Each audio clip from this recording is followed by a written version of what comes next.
चलिए कक्षा नवम में आज हम आप लोगों के साथ बने हुए हैं वीडियो नंबर 2 को लेकर के पीडीएफ के 6 पेज के साथ। क्या कहेंगे? रसायन विज्ञान का महत्व, ये हम पढ़ने जा रहे हैं। यानी कि इम्पोर्टेंस क्या है केमिस्ट्री का हमारे जीवन में। तो क्या कहेंगे? मानव सभ्यता के विकास में रसायन विज्ञान का योगदान सबसे महत्वपूर्ण है।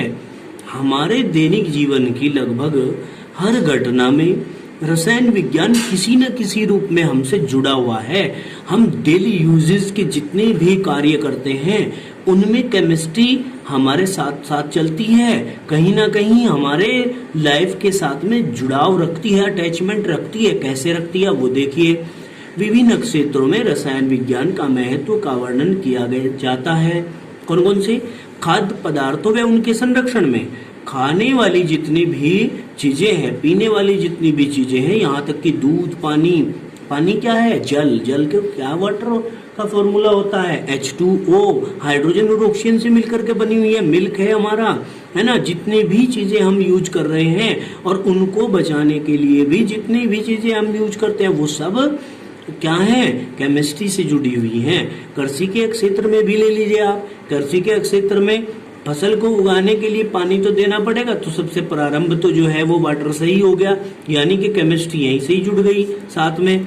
फिर बहुत सारी दवाइयां हैं, बहुत सारे जो है खाद्य पदार्थ हैं, वे सब चीजें जो कृषि के क्षेत्र में यूज होती हैं वो भी कहीं ना कहीं केमिस्ट्री से ही जुड़ी हुई हैं। आगे चलते हैं औषधियों के क्षेत्र में। औषधियाँ, दवाइयाँ जो हम खा रहे हैं, टैबलेट्स वगैरह जो भी हमने बनाई हैं, ग्लूकोज बनाया है ना, इंजेक्शन बनाए हैं, ठीक है, और अलग अलग थेरेपी से हमने दवाइयाँ तैयार की हैं, वो सब कहीं ना कहीं केमिस्ट्री से जुड़ी हुई हैं, रसायन विज्ञान की ही देन है। चिकित्सा के क्षेत्र में अगर हम किसी का ऑपरेशन करते हैं, है ना, सर्जरी करते हैं, ठीक है, वो सब चीजें जो है हमें कहाँ से प्राप्त हुई? ये ज्ञान हमें कहाँ से प्राप्त हुआ? ये ज्ञान भी हमें कहाँ से प्राप्त हुआ? केमिस्ट्री से प्राप्त हुआ। क्यों? क्योंकि केमिस्ट्री से ही हमें पहचान हुई कि ब्लड क्या होता है, एक प्रकार का कोलाइडी सॉल्यूशन होता है। इसलिए चिकित्सा के क्षेत्र में भी केमिस्ट्री का योगदान बहुत ही ज्यादा अतुलनीय है।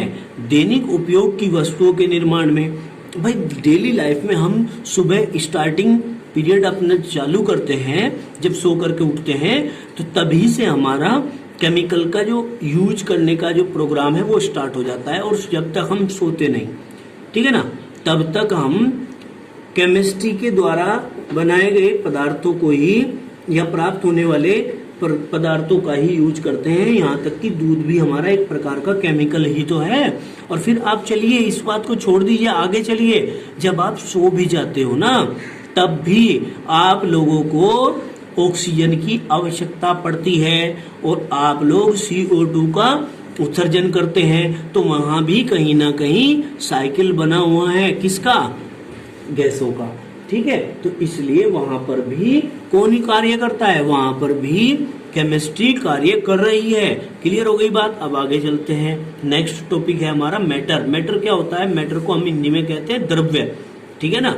द्रव्य वह है जो स्थान घेरता है तथा जिसमें द्रव्यमान होता है। दो चीजें ध्यान रखनी है, एक स्थान और एक द्रव्यमान। द्रव्य क्या है? द्रव्य वह है जो स्थान घेरता है और जिसमें द्रव्यमान होता है। अब देखिए कुर्सी, मेज आदि, ये सब चीजें क्या हैं? द्रव्य हैं। तो हम क्या कहेंगे? द्रव्य को हम मैटर कहते हैं, और हम कहेंगे कि matter is anything that having mass and occupy space. यानी कि द्रव्य वह है जो मास रखता है और जो घेरता है स्पेस को, स्थान को घेरता है, उसी को हम क्या कहते हैं? द्रव्य कहते हैं, मैटर कहते हैं। अब आगे चलते हैं इसके बाद आगे इसी कड़ी में कि द्रव्य की 3 भौतिक अवस्थाएं होती है। कितनी? 3 द्रव्य की भौतिक अवस्थाएं हैं 3। कौन कौन सी है? ठोस, द्रव और गैस, जिसको हम सॉलिड, लिक्विड एंड गैस कहते हैं। तो सॉलिड क्या होता है? सॉलिड को पढ़ेंगे, ठोस को पढ़ेंगे बहुत ही अच्छे तरीके से, और सिंपल चीजें हैं बिल्कुल। क्या कहेंगे? ठोस क्या होता है? ठोस वह होता है जिसका आकार व आयतन दोनों निश्चित होते हैं। मतलब इसका वॉल्यूम, ठीक है ना, और इसका साइज दोनों डेफिनेट होते हैं, इसलिए हम कहते हैं कि ये ठोस होता है। जैसे ईंट, पत्थर, लोहा। ईंट के आयतन में आप कमी नहीं कर सकते, ईंट के आकार को नहीं बदल सकते, पत्थर के आकार को नहीं बदल सकते, लोहे को पिघला करके इसके आकार को तो बदल सकते हो पिघला करके, यानी कि उसमें कोई ना कोई क्रिया कराई तब आप चेंज कर सकते हो, अन्यथा उसमें भी किसी प्रकार का कोई चेंज नहीं हो सकता। फिर कहेंगे द्रव की बात करते हैं। द्रव क्या होता है? द्रव वह होता है जिसका आयतन तो निश्चित होता है लेकिन आकार अनिश्चित होता है, इसलिए हमने कहा कि इसको हम द्रव कहते हैं। जिसे इसे किसको? द्रव को जिस भी बर्तन में रखा जाता है ये उसी का आकार ग्रहण कर लेता है, जैसे तेल, जल, दूध आदि। द्रवों में बहने का गुण होता है। द्रवों के अंदर काहे का गुण होता है? बहने का गुण होता है। ये फ्लो कर सकता है, फ्लोडिटी का इसके अंदर गुण होता है। बताइए इतनी बात समझ में आई क्या? अब हम क्या कहेंगे? जैसे तेल, जल, दूध आदि हमने बता ही दिए हैं एग्जाम्पल। अब गैस की बात करते हैं। गैस क्या होती है? गैस वह होती है जिसका आकार और आयतन दोनों ही अनिश्चित होते हैं, यानी कि निश्चित नहीं होते। ठीक है, न तो आकार निश्चित होता न ही आयतन निश्चित होता, जैसे ऑक्सीजन, वायु, धुआं आदि। ये सब चीजें क्या हैं? ये सब चीजें गैस हैं। अब हम कहेंगे मैटर मीन्स पदार्थ। पदार्थ किसको कहते हैं भाई? में सभी पदार्थ जिनमें द्रव्यमान होता है अथवा जड़त्व होता है। जिनमें क्या होता है? जड़त्व होता है। में सब स्थान भी घेरते हैं और द्रव्य भी कहलाते हैं, उन्हीं को ही हम पदार्थ भी कह देते हैं। मतलब में सभी पदार्थ जो स्थान घेरते हैं और उनमें द्रव्यमान होता है उसी को हम द्रव्य कहते हैं और उसी को ही द्रव्य को हम पदार्थ भी कह सकते हैं। अब पदार्थ का वर्गीकरण पढ़ने जा रहे हो। पदार्थ का वर्गीकरण कैसे करेंगे? ये बात ध्यान से समझना। पदार्थ का वर्गीकरण हम कैसे करेंगे? देखिए ध्यान से समझो। पदार्थ का वर्गीकरण, भौतिक वर्गीकरण, एक रासायनिक वर्गीकरण। अब भौतिक वर्गीकरण क्या है? भौतिक गुणों के आधार पर पदार्थ को ठोस, द्रव और गैस में बांटा गया है। भाई भौतिक वर्गीकरण क्या है कि भौतिक गुणों के आधार पर पदार्थ को हम ठोस में, द्रव में और गैस में डिवाइड कर सकते हैं। ठीक है। रासायनिक वर्गीकरण, रासायनिक गुणों के आधार पर पदार्थ को तत्व, यौगिक तथा मिश्रण में बांटा गया है। किसमें? तत्व, यौगिक और मिश्रण में हम इसको बांटते हैं। समझ में आ गई है क्या बात? ये रासायनिक वर्गीकरण है। भाई रासायनिक गुणों के आधार पर तो हमने कह दिया कि तत्व, यौगिक और मिश्रण में इसको बांट दिया, और भौतिक वर्गीकरण में हमने इसको ठोस, द्रव और गैस में बांट दिया। क्लियर होगी बात? अब आगे चलते हैं। हम क्या कहते हैं? द्रव्य सूक्ष्म कणों से मिलकर बना है। क्या कहा बेटा?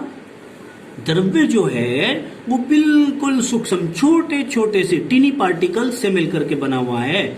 छोटे कणों को कहते हैं टीनी पार्टिकल्स। प्रत्येक पदार्थ सूक्ष्म कणों से मिलकर बना है। एक बूंद जल में लगभग 1 गुना 10⁻21 अणु जल के होते हैं। 1 × 10⁻21 मॉलिक्यूल्स वाटर के होते हैं एक बूंद के अंदर।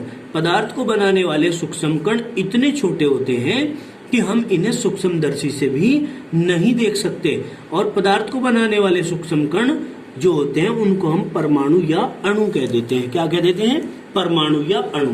क्लियर हो गई बात? अब डेफिनेशन पढ़ेंगे हम डिफ्यूजन की। किसकी? डिफ्यूजन। अब डिफ्यूजन क्या होता है? डिफ्यूजन को कहते हैं विसरण। क्या कहते हैं भाई? विसरण कहते हैं। विसरण नाम दे दिया हमने डिफ्यूजन को। विसरण आप समझते होंगे, विसरित हो जाना, ठीक, फैल जाना। क्या कहेंगे? 2 या 2 से अधिक पदार्थों के कणों का अंतः मिश्रित होना, कणों का आपस में मिक्स हो जाना विसरण डिफ्यूजन कहलाता है। भाई 2 या 2 से अधिक पदार्थ हैं, आए आपस में मिक्स हो गए, ऐसे मिक्स हो गए, मिश्रित हो जाना, वही क्या कहलाता है? विसरण कहलाता है। परंतु दोनों या 2 से अधिक पदार्थों के जो पार्टिकल्स हैं वो अच्छे प्रकार से मिक्स होने चाहिए। ये कंडीशन इसमें आप लोगों के साथ में बनी रहेगी। फिर हमने कहा दूसरा पॉइंट, विसरण जो है वो ठोस, द्रव तथा गैसों में होता है। सबसे तीव्र विसरण जो होता है वो गैसों में, उससे कम विसरण द्रव में, और सबसे कम विसरण जो होता है वो ठोस में होता है। क्लियर हो गई बात? अब आगे चलते हैं। पदार्थ के कण निरंतर गतिशील होने के कारण पदार्थ के जो कण है वो हमेशा गति करते रहेंगे।